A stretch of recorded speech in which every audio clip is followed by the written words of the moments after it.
Hello. Good afternoon, everyone.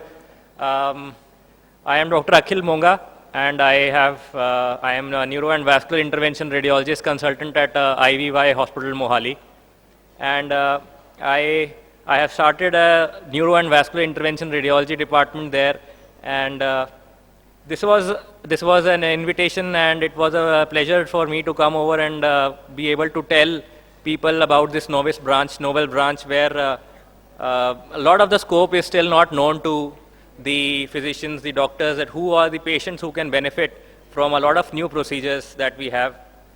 A lot of the time people ask me, what do I do? And the question I used to think of myself was whether am I a physician, whether I am a surgeon. And I used to look for this answer a lot. I mean, where do we fit in?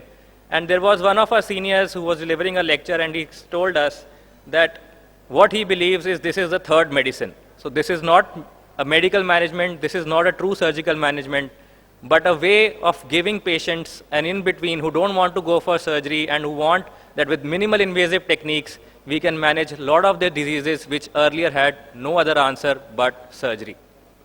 I did my MBBS and MD from AIIMS, New Delhi, and then did a 2-year fellowship in Neuro and Vascular IR at KMCH, Coimbatore. So this was, the modern medicine at its finest, intervention radiology as it is coming up. Even it surprises us every day that what all diseases it can cure through a small pinhole. It is very less invasive, less risky.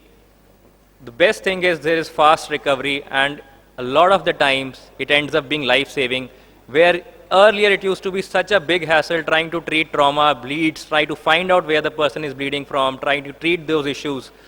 Now it can be done through a single prick hole, and patient can be revived within hours. When they ask me what part of the organ we can treat, I realized that this is one slide which I had to show and tell everybody that perhaps in every field there is some role of intervention radiology. I'll be dividing my lecture into neurointervention and body periphery, and we'll be discussing each of these one by one. I'll try to run through the lot of possibilities that are there through intervention radiology in form of cases. So diseases whose managements have been transformed in the last few years with intervention radiology include stroke, polytrauma, aortic diseases, malignancies, peripheral vascular diseases, and the list is still growing. These were diseases which were very hard to treat earlier, had complex disease morphology and complex treatments available, high risks for mortality or morbidity, while now they can be easily treated through a small pinhole. What does an IR bring to a busy and happening multi-speciality hospital? So there is a lot of increase in the outpatient crowd. The health outcomes are improved. Even a small abscess drainage can change what the patient comes out as and what is the final outcome of the patient through a very, very simple technique. So we start with neurointervention, and we'll then discuss on to the body periphery interventions as well. So stroke is something which is very, very common. A lot of the people here and a lot of delegates who will be coming in, they would have heard a lot about stroke, but still we are at a loss when we see a patient coming in to our hospital. A lot of time is wasted, a lot of activities go around, small tests are being done, whereas the need of the hour is to shift that patient as soon as possible for a certain type of treatment. We all know, we have all heard that millions of cells die every minute because patient is having a stroke, because blood supply to the brain has cut. But still, we take a lot of time, and there was perhaps 5 or 6 years back, no real treatment also available. Only thing that could be done was start antiplatelet, start anticoagulation, and wait. But we now know from the ESCAPE trial that endovascular treatment has completely changed the recovery profile of patients to almost 90% who get mechanical thrombectomy on time to have a favorable outcome. So these patients have an MRS score of less than 2. That means that they are capable of doing their household activities, their own work on their own, even after having a major stroke. So this is what we do. We go in, here we can see that there is a blood supply that is cut in the right MCA. We take in a stent retriever, we bring out this clot as a whole, and very soon the blood supply is restarted and the patient can restore their function of moving their legs and arms. Similarly, instead of stent retriever, we can also use suction techniques where a catheter is introduced into the brain vessel and we can pull out that clot as a whole. And again, within minutes, the recirculation, the circulation to the blood in the brain can be restarted. Brain aneurysms, as we have known that these brain aneurysms are quite common, often because of the increasing number of MRIs, number of CTs that are being done, a lot of these aneurysms are getting picked up. Of course, not all of them need treatment. Plenty of them can be followed up. But when they rupture, it's a very, very dangerous disease. A lot of consequences are perhaps not even in our hands. But what we can do is make sure that it doesn't bleed again. So this is picture of a brain aneurysm, a bleb or a balloon in the blood vessel, which grows with age because of hypertension, because of smoking. The artery becomes weak and finally it ruptures. Often we are grateful or thankful to the body that it is able to create this kind of thrombus to control the bleeding for some time, but this is a very temporary thing and the patient needs immediate treatment. Otherwise, it can re-rupture and then the mortality is very, very high. We have various techniques available. Previously, surgery was the major technique available, but now we have endovascular techniques. Without getting any cut, we can take care of these aneurysms and prevent rupture in the future. So there are different kinds of coiling that are available. Sometimes if we have a narrow neck, we can manage just with the coiling. If the neck is wide, we are afraid that the coils might come out. We can do it with the assistance of a balloon or with the assistance of a stent which prevents the coils from coming out. And with the developing technology, we now have special tubes called flow diverters which can divert the blood in a manner that these aneurysms shut down on their own. So as this is a case where we have a narrow ACOM aneurysm, and after DSA we could coil this aneurysm and we can see that it is no longer visible and now the risk of hemorrhage has been reduced to almost nil. This is a wider neck aneurysm. We can see that the coils are trying to come out. It's not sitting inside the aneurysm. So we put a balloon inside here and then we coil and we are able to manage this coiling process here, and again the aneurysm is gone. Sometimes the neck is so wide that even with assistance of a balloon, it is not possible to coil. As a result, we put a stent across the neck and we are then able to coil it and make sure that these coils don't come out. Even then, there were certain aneurysms we had no answer to. There were big aneurysms which could not be coiled, which were very difficult to treat. So this is such an aneurysm here. We can see that such a wide aneurysm at the communicating segment of the ICA, at the ICA top. Very, very difficult to treat, don't know what to do about this. Previously, all we could do was try and hope that the other side can take over and we can shut down this artery. So we used to do a test called balloon occlusion test. We used to close down the ipsilateral ICA and hope that the other side will take over. Sometimes if this could be done, we could shut down this vessel and save the patient from re-rupture. But what we can do now is that we can put a flow diverter across and make sure that the coil stays inside. The flow diverter prevents excessive flow into the aneurysm, and post-procedure we can see that the artery is still patent. We still have blood supply to the left side. Patient is doing well and doesn't need closure of these vessels. So this is a 6-month follow-up. We can see that the vessel is as good as new. The aneurysm is not seen at all.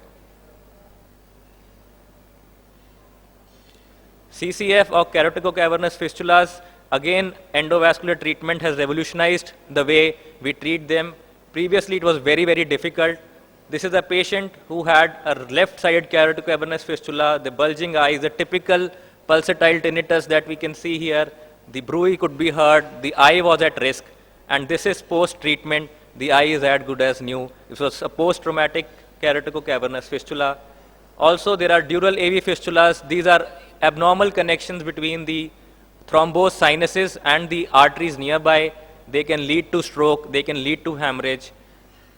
So this is an angiogram which shows, we can see here that there is an abnormal venous sinus which is filling up within the arterial phase. That means that there is an abnormal connection between this venous sinus and the artery. As we go ahead, we can see that we went in with a cannula, with a catheter, and then we could put glue in this connection. This is the outlining of the venous sinus and the abnormal connection by that glue. and post this treatment, we can see that it is no longer visible. Only the arteries are seen, and there is no visualization of that abnormal sinus which was seen previously. So again, these are treatments which were very, very complex earlier and now can be managed through a small pinhole in the radial artery or in the femoral artery. Another brain abnormality that was difficult to treat previously is now possible to be treated by endovascular route, and this is the brain AV malformations. These are abnormal connections between the artery and vein within the brain parenchyma, which can cause rupture, which can cause bleed, and can be very morbid. So here is the MRI showing an abnormal tuft of vessels in the cerebellum. See the bright spot here, these are the abnormal channels. So we did an angiogram, this is a 3D angiogram which shows this abnormal tuft of vessels, and this is the DSA angiogram showing that same abnormality. And post onyx embolization, onyx is a typical kind of glue, so post this embolization we can see that there is this abnormal collection is no longer seen. These are patients which we have done ourselves at a training institute, and these are very, very good results. Patient no longer has at any risk of bleeding, doesn't need any kind of antiplatelets, anticoagulation, and there is no further risk to this patient. This here is a 63-year-old male. This is the initial presentation of stroke, and we can see here there's a very, very, very tight stenosis in the right MCA. Patient is having recurrent strokes. Despite medical management, they are not able to control these TIAs. We go ahead, we take a balloon, we dilate this segment, and then angioplasty is performed, and this vessel we can see here is reconstructed, and patient on follow-up for the last 1.5 years has not had any recurrence. Again, another procedure that is there is carotid artery stenting. Patient 78-year-old male with acute stroke in the right MCA.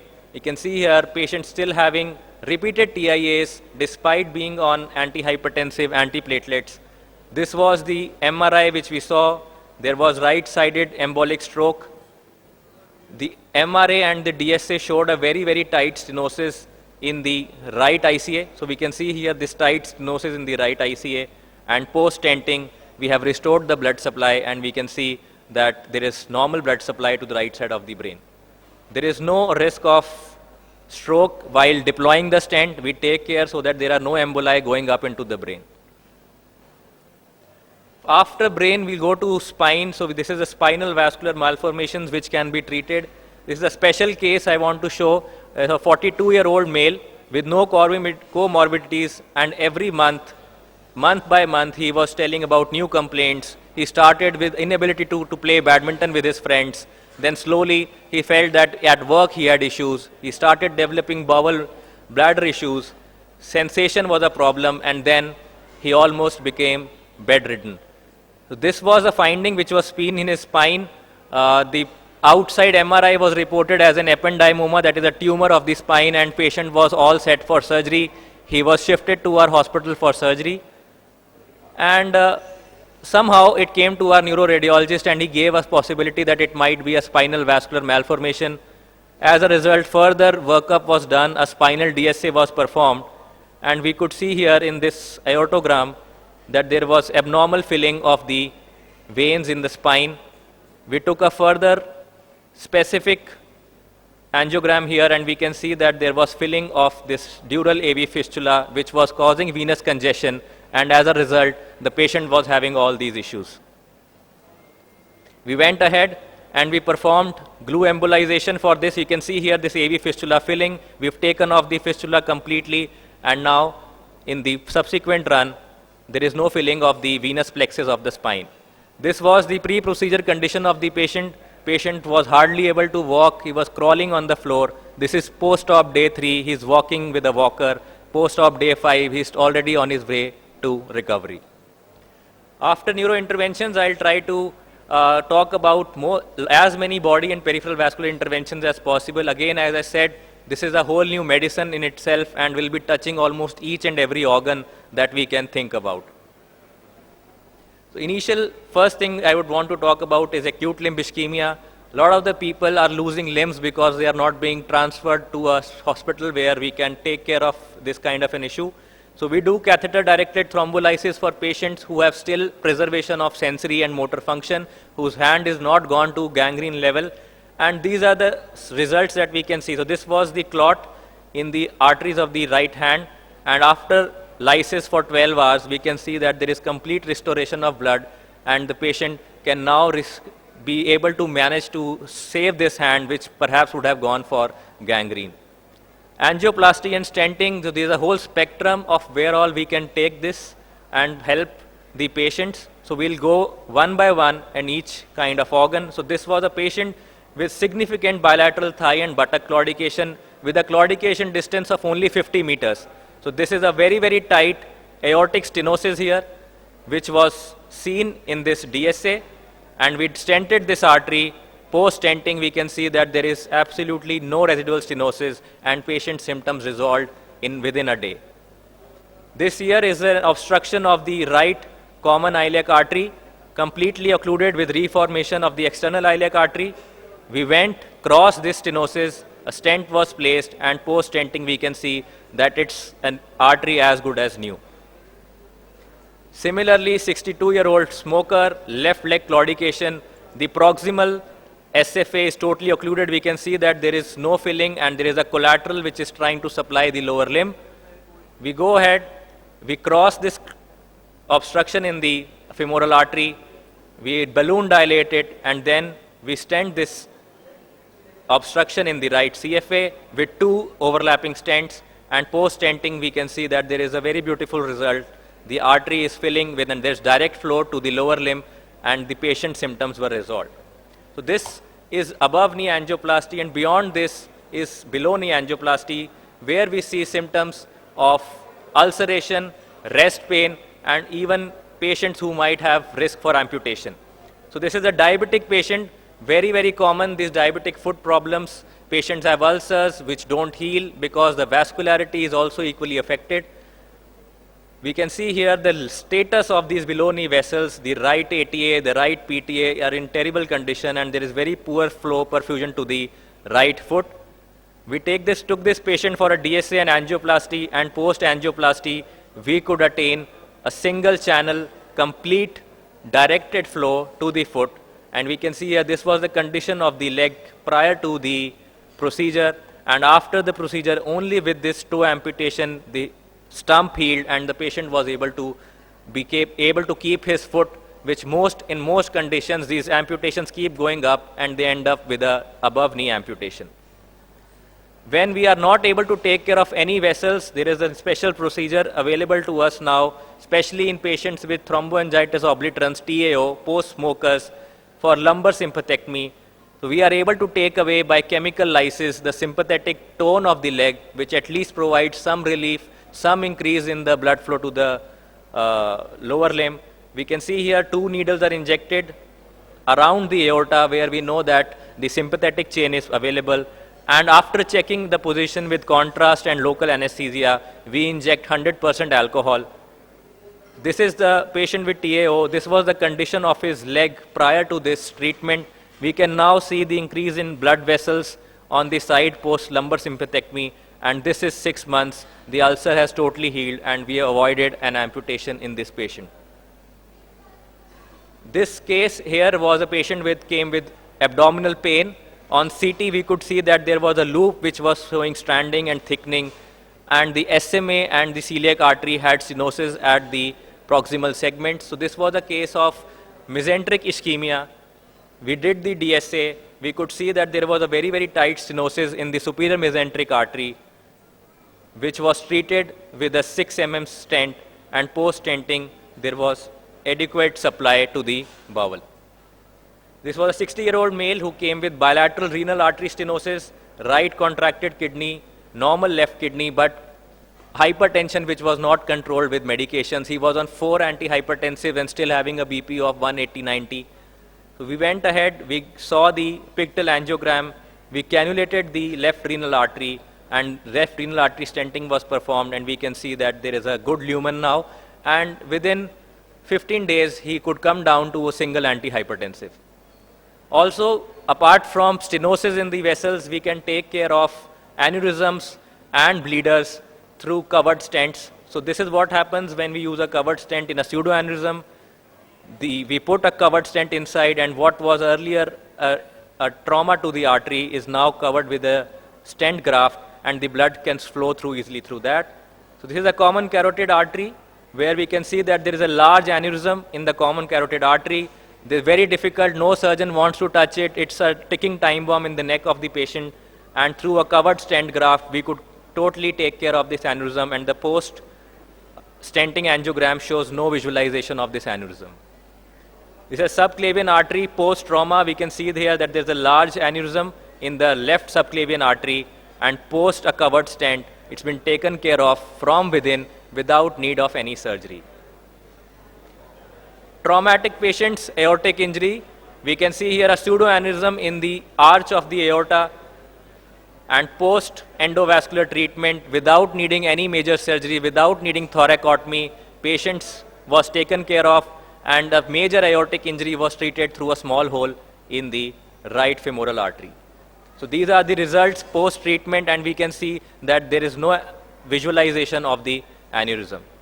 This is a typical type B aortic dissection, again taken care by endovascular treatment called thoracic endovascular aortic repair. Abdominal aortic aneurysms, again an aneurysm more than 4.5 centimeter in size has high risk for rupture and can be treated through endovascular repair. So what we do here is that we take access from one leg, take an angiogram, introduce the stent graft, and it is a pajama graft so that there's a one limb which goes into the right side. We introduce another wire into the second leg of the graft, and here we can take care of this segment as well. So now we have a tube which starts from the aorta and goes into each of the legs and totally covers the aneurysm, and post this stenting, there is no blood flow into the aneurysm, and it finally undergoes thrombosis. Apart from the aortic aneurysms, we can have traumatic pseudoaneurysms, post-pancreatitis aneurysms. So this is an aneurysm in the gastroduodenal artery here. We can see that the entire gastroduodenal artery has been coiled, and we can no longer see this aneurysm which was previously bleeding into the gut. Another case where one of the aneurysms was treated outside, but when we saw the patient came back with repeat bleeding, and there was another aneurysm coming from a separate branch, and this was also coiled, showing that the role of intervention radiology in upper GI bleed, especially related to pancreatitis. Patients with hemoptysis, especially patients with chronic tuberculosis who have very, very damaged lung, come with severe hemoptysis, massive hemoptysis, and perhaps there is no possible treatment at that moment. They can aspirate this blood and suddenly become morbid. In those cases, we can cannulate these bronchial arteries, and we can embolize them, and through a small hole, we can take care of these massive bleeders, and the patient can be then salvaged. So this here is the right bronchial artery which is cannulated. We can see how hypertrophied and tortuous it is, and post-embolization, there is no longer filling of this tortuous bronchial artery, and patient no longer had a second repeat episode of hemoptysis. Similarly, this is a pulmonary AV fistula, a connection between the pulmonary artery and the pulmonary vein. The entire fistulous connection was coiled, and in the post-procedure angiogram, we can see that there is no filling of this AV fistula. Hematuria, again, there are many times when the causes of hematuria cannot be treated surgically, and the surgery can be prevented. This is an angiomyolipoma here in CT, which came with a patient with hypotension. So they are prone to have aneurysms. They are prone to undergo rupture of these aneurysms. We went in, this is a left renal angiogram showing this angiomyolipoma at the lower pole of the left kidney, and all the blood vessels supplying this angiolipoma were filled up with glue, and there was no further bleeding, and patient could be resuscitated. This here is an AV fistula that formed after a transplant biopsy. Patient had a renal transplant, and on normal biopsy, that was a 6-monthly or 1 yearly protocol. Post that, his creatinine was going up, and we saw that there was an AV fistula which was seeing, this is the early draining vein which was seen. We went in, and a coil was placed at the site of the AV fistula, and there was no filling of the draining vein seen. Postpartum hemorrhage, a lot of females post-delivery, there is normally the uterine muscles undergo contraction and are able to take care of this bleeding. The placenta separates normally, but in some cases, this postpartum hemorrhage can be life-threatening.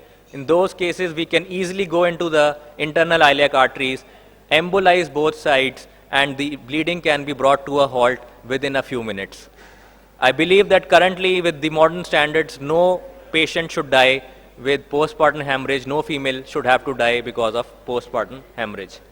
You'd see the uterine AVM, which was seen. The history was very typical. Patient had an abortion, a curettage 6 to 8 months back, now had repeated bleeding.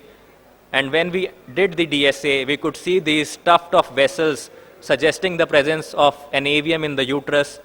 This was embolized with glue bilaterally because they can sometimes have supply from both sides. And post-embolization, there was complete reduction in this AV malformation. Trauma, again, as a field, initially, everything used to be taken to OT. Any patient who was not being able to resuscitate it, they were taken immediately to OT. It was a big mess. There was no idea where the patient was bleeding from. A big laparotomy scar was put. But now we can just minimally resuscitate the patient, get him to a CT, and if we can find a solution or if we can find the source of this bleeding, we can immediately go in and take off that bleeding in within a time of 30 to 40 minutes. So this was a case of traumatic epistaxis. We could see a bleed in the sphenopalatine artery, and we went into the internal maxillary artery, and we can see that the entire blush of the bleed was taken off. This was a compound fracture of tibia and fibula. We can see the posterior tibial artery has been damaged, and this was coiled. We still have two blood supplies to the leg. There is no issue of threat to the limb, but there is immediate reduction in the bleeding. So this was a blunt trauma to the liver. We can see here in the segment 5-6 that there are two pseudoaneurysms with active extravasation, and we just went in and coiled the artery which was the culprit. Splenic artery injury, again, these are very, very common injuries in blunt abdominal trauma, and all we need to do is go in and embolize these focal spots, and there is no need for any surgery, and patient can be managed non-operatively. Penetrating renal injury, again we can see at the lower pole there is an extravasation and a pseudoaneurysm which was taken care by coiling. Similarly, pelvic fractures with damage to the internal pudendal artery, no need for surgery, we can just go in and embolize these sources of bleeders. Next field where we have taken over is tumor embolizations. It could be a benign tumor like a uterine fibroid, like prostate hyperplasia, or it could be a malignant tumor like HCC. So in uterine fibroids, we can go in to the internal iliac artery bilaterally. We inject particles on each side, and the blood supply to these uterine fibroids is taken off, and they undergo shrinking. We can see the size is reduced, and within few months, the fibroid is totally gone. So this was the baseline. This lady had multiple large fibroids in the uterus. Within 3 months post-procedure, everything had necrosed, and as time passed, there was further reduction in size, and patient had no episode of rebleed. Prostatic artery embolization is again an option available for patients who want to avoid surgery, who are perhaps not good candidates for surgery on dual antiplatelets post cardiac angioplasty. Very, very simple solution where we can just go into the prostatic vessels and embolize them, causing shrinkage of the enlarged prostatic gland. So this was the image that we had. This was a large prostate with which these tortuous vessels can be seen, and we went in, we embolized, and no longer we are seeing this blush. Locoregional therapies in HCC. So this is a malignant tumor where perhaps nothing can be done. Patient is no longer a candidate for surgery, but we can increase the lifespan of such patients. So this was the CT of the patient which shows this tumor which is enhancing. We do the DSA, go into the hepatic artery. We can visualize this tumor here. We directly take the vessel which is supplying this tumor and inject chemotherapy which prevents damage to the rest of the liver, and we can still take care of the tumor. We take advantage of the dual blood supply of the liver. We know that even if we take off the artery, the portal vein will supply. And in some cases, when we have a more progressed condition where a larger part of the liver is involved, or there is a diffuse HCC, we can do a similar treatment through radioembolization, where there is lesser impact on the liver, but we can still give more months to the patient to enjoy with his family. Apart from transarterial therapies, even transpercutaneous therapies like ablation can be performed for hepatic tumors. So this is an example of post-ablation, the result, there is no enhancement in the region of the tumor which was initially seen. So we take a needle, it goes directly to the part where the tumor is, and post-treatment we can see here that there is this ablation zone where initially the tumor was present. Similarly, for certain tumors, it is helpful for surgeons also who want to perform a surgery, but the tumor is very, very vascular. There is an increased risk of bleeding in such patients. We can take off the blood supply of these tumors, and then the surgery becomes a cakewalk as compared to a previous bloody mess. So this was a 41-year-old female who came to us with a large sacral tumor. We can see that the entire sacrum was involved with this vascular tumor. It had supply from bilateral lateral sacral arteries, bilateral iliolumbar arteries, the median sacral artery, and all of them were taken off, and then the patient could undergo a very, very easy surgery. So you can see here that no longer there is no blood supply left to this region, and now it was much easier for the orthopedic surgeon to perform this surgery. Vascular malformations, we've seen so many patients with these swellings in the hand, in the leg, and they are roaming around for some kind of a answer to their problem, and they can be embolized directly percutaneous injection of sclerotherapy, and it can give both a resolve from pain as well as a cosmetic result for such patients who have perhaps no other answer.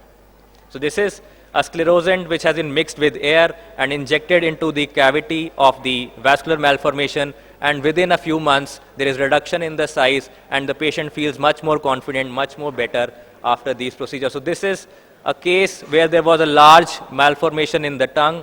Patient underwent multiple sclerotherapy procedures, and this was the end result. He could take his tongue inside, he could talk, and he could live a normal life, which was perhaps very difficult with this kind of an appearance. In venous interventions, we can have Budd-Chiari syndrome, where there is an obstruction in the IVC. There was a massive gradient of 13 mm across this stenosis, and post-angioplasty, we can see that there is much improved flow and the hepatic function of the patient improved. Sometimes angioplasty is not enough, and we need to perform an stenting for the IVC. Sometimes there are patients with GI bleed who have recurrent bleeds and who have refractory ascites, refractory hydrothorax. In those patients, we can help provide a conduit between the hepatic veins and the portal vein, which allows the reduction in the increased hepatic pressure, and the patient's problems like refractory ascites, problems like repeated upper GI bleed can be taken care. So this was a patient here who had severe pulmonary hypertension. We can see these large varices arising from the region of the gastric and the esophageal region. And post the TIPS placement, there is a direct connection between the hepatic vein and the portal vein, which allows that these varices to go away, and there is no significant bleeding repeat. These are gastric varices. We can see they are large venous channels which are present in the gastric region. They cannot be taken care by even by upper GI endoscopy, because the endoscopist cannot visualize this gastric fundus, and all we need to do is reach this location, put some coils, and then that prevents reversal of the flow, and we can embolize all these gastric varices with a sclerosant on glue therapy. To post this therapy, we can see that there is no longer the visualization of these gastric varices. Apart from that, there is a role of intervention radiology in deep vein thrombosis. We prevent progression and we prevent development of post-thrombotic syndrome. We take a access in the popliteal vein, and with a catheter, we go up into this thrombosed vessel. So this was a CT. We can see that there is a thrombus extending up to the IVC. This was a May-Thurner physiology, which means that the iliac artery was compressing on the iliac vein, which was leading to a predisposition for deep venous thrombosis. And once the catheter-directed lysis were performed, we could take care. But before we go for catheter-directed lysis, we need to make sure that we do not lead up to pulmonary embolism. As a result, an IVC filter was placed. So this is the normal IVC. An IVC filter is placed before lysis so that any clot that goes up can get caught in this filter and does not cause pulmonary thromboembolism. So this is the IVC filter placement which was performed prior to the catheter-directed lysis. After that, we did an angiogram in the vein. We can see that there is no filling of this iliac vein and the femoral vein, and angioplasty was, okay. So this was angioplasty was performed, and then the stenting was done. So this is the result. Just look at the result of the deep vein thrombosis. Previously, this vein was totally gone, and now this is as good as new. Patient can walk, the swelling was gone, and there was no issue of post-thrombotic syndrome, which can be very, very debilitating for the patients. These are varicose veins, another issue of the superficial venous system of the leg. We can take them off. Is a very, very common problem which can lead to venous ulcers, leg issues, pain, discoloration, and that can be easily treated through endovascular route under local anesthesia within 1 hour. So these are the results. Previously, these were the dilated veins which was seen. This is 1 week follow-up after the treatment. This was a venous ulcer pre-procedure and totally healed in 5 months. Another venous ulcer pre-procedure in 3 weeks. There's already healing that has started. There are many other indications, and I think I have kind of run out of time. So I would try to stop this lecture here. My basic idea was to tell that the possibilities through intervention radiology are endless, and perhaps all we need in IR is a bit of hand from the industry, from the medical fraternity, to believe in us, to give us the opportunity to give the option of these treatments to the patients. And once that starts, I think there is no turning back. Thank you.